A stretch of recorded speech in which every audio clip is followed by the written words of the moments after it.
સુરત જિલ્લામાં કીમ નદીમાં આવેલા વિનાશક પૂરે હજારો પરિવારોનું જનજીવન અસ્તવ્યસ્ત કરી દીધું છે। સૌથી વધુ અસર ઓલપાડ અને માંગરોળ તાલુકાના ખેડૂતો પર જોવા મળી રહી છે। માંગરોળના રણકપોર સહિતના ગામોમાં ખેતરોમાં ઉભેલો શેરડી અને શાકભાજીનો પાક પૂરના પાણીમાં સંપૂર્ણપણે નાશ પામ્યો છે, જ્યારે શાકભાજીના મંડપો પણ ધસમસતા પ્રવાહમાં તણાઈ ગયા છે।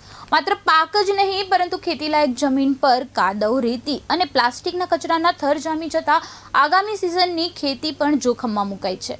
એક તરફ લાખો રૂપિયાનું નુકસાન, બીજી તરફ લોન લઈને ખેતી કરનારા ખેડૂતો આર્થિક અને માનસિક સંકટમાંથી પસાર થઈ રહ્યા છે। અસરગ્રસ્ત ખેડૂતો સરકાર સમક્ષ તાત્કાલિક સર્વે કરી વાસ્તવિક નુકસાનના આધારે યોગ્ય વળતર અને પુનર્વસનની માંગ કરી રહ્યા છે। હવે સરકાર કેટલી ઝડપથી રાહત પહોંચાડે છે તેના પર હજારો ખેડૂતોના ભવિષ્યનો આધાર રહેલો છે। જી, મારું નામ કેતન ભટ્ટ, ખેડૂત આગેવાન। 94 સાલ પછી સૌથી વધુ પાણી જો માંગરોળ તાલુકાને નુકસાન કર્યું હોય તો આ કીમ ખડીના પાણી આ 2026ની વર્ષમાં કરવામાં આવ્યું છે। કીમ નદી તો પુષ્કળ પાણી આવ્યું, પણ તેની સાથે કીમ નદીમાં સમાવેશ થતી ટોકડી ખાડી અને ભૂખી ખાડી, એમાં પણ એટલું પાણી આવવાને કારણે છે ને કાંઠાના વિસ્તારમાં આ કીમ નદીએ વિનાશ કર્યો છે, એમ કહેતા પણ ખોટું નથી। ગ્રામ્ય કક્ષાએ પણ નુકસાન થયું છે, એનાથી વધારે નુકસાન આ ખેતીમાં થયું છે।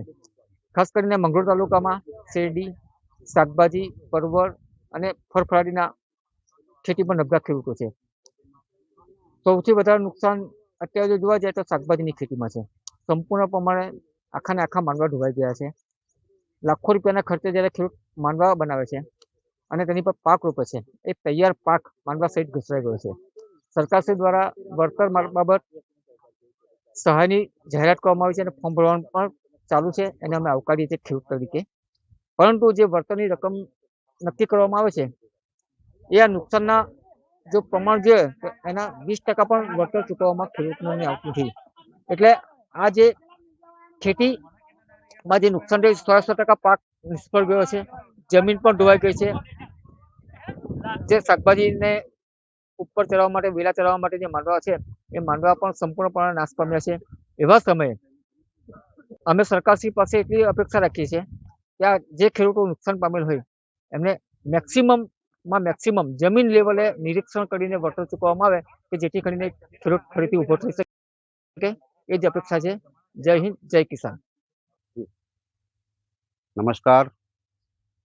આવી પડેલી આ આફતો જેવી કે પૂર, અતિવૃષ્ટિ ગંભીર બાબત ખેડૂતો માટે બની રહી કે એમના ઘરમાં ક્યારસમાં છાતીસમાં પાણી ભરાય। અમુક ઘરોમાં તો એવા છે હાલ કે રહેવાની કોઈ સ્થિતિ નથી। સામે એ ખેડૂતો માનો કે ખેતીમાં શાકભાજી છે, શેરડી છે, મુખ્યત્વે પાકમાં હાવ નિષ્ફળ ગઈ છે, કારણ કે શેરડી મૂળ સાથે ઉખાડીને નાખી દીધી છે, ખેતરો હાવ સાફ કરી નાખ્યા, શાકભાજી હાવ નિષ્ફળ થયું।